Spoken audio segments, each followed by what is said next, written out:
Après le Sénat, l'Assemblée va se prononcer aujourd'hui sur la 6e et dernière prolongation de l'état d'urgence. Dernière prolongation, car une nouvelle loi antiterroriste doit prendre le relais d'ici la fin de l'année et elle inquiète beaucoup les défenseurs des droits de l'homme.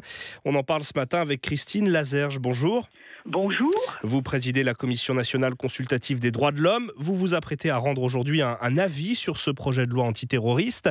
Alors, selon le gouvernement, c'est ce texte qui va nous permettre de lever l'état d'urgence dans 6 mois. Et ça, j'imagine que vous n'êtes pas contre. Nous ne sommes pas contre la levée de l'état d'urgence, bien évidemment, mais nous sommes absolument contre la transfusion de l'état d'urgence dans le droit commun, ou en d'autres termes, la transposition de l'état d'urgence dans le droit commun, où tout simplement une grande partie des mesures de l'état d'urgence vont être inscrites dans le code de la sécurité intérieure. Justement, dans le détail, ce projet de loi, il va permettre notamment au préfet de décider des assignations à résidence, des perquisitions administratives, s'il existe, je cite, des raisons sérieuses de penser qu'un individu menace la sécurité et l'ordre public. Qu'est-ce qui vous inquiète là-dedans précisément ? Tout simplement que cette expression raison sérieuse de penser, je le répète, est extrêmement floue et que cela va être simplement sur des suspicions que de telles perquisitions appelées dans le projet saisies, visites, vont avoir lieu. Et on a tellement élargi les incriminations pénales qu'on peut maintenant judiciairement intervenir au stade de la préparation de l'acte préparatoire. Donc le judiciaire est parfaitement armé sans risquer l'arbitraire éventuel de l'administration. Là, ce qui vous inquiète, c'est que l'administration va pouvoir agir, si je reformule un peu ce que vous nous dites, par anticipation, en fait, sur la base de soupçons, de menaces.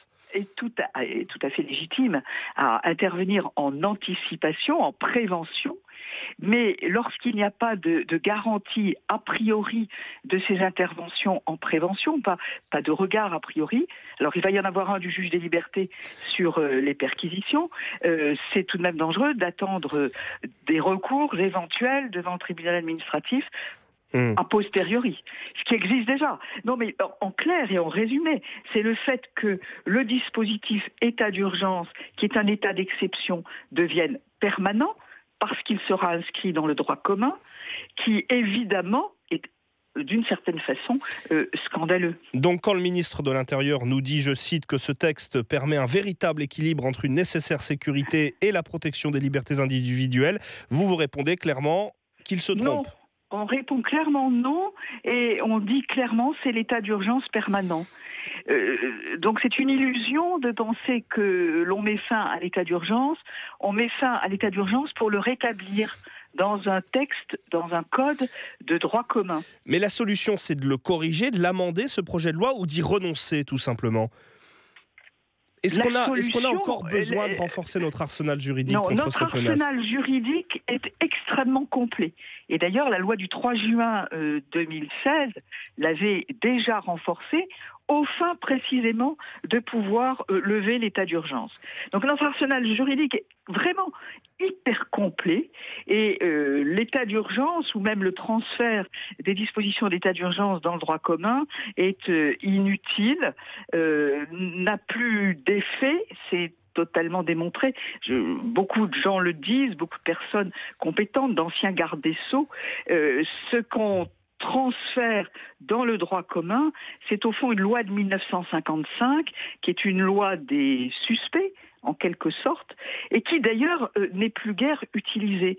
Donc c'est tout à fait inutile. Nos services de renseignement sont d'excellents services de renseignement, et on va jusqu'à entraver le travail des services de renseignement en rendant visible la suspicion à l'égard d'une personne par une assignation à résidence ou par une perquisition, et on entrave la tranquillité du travail du service de renseignement.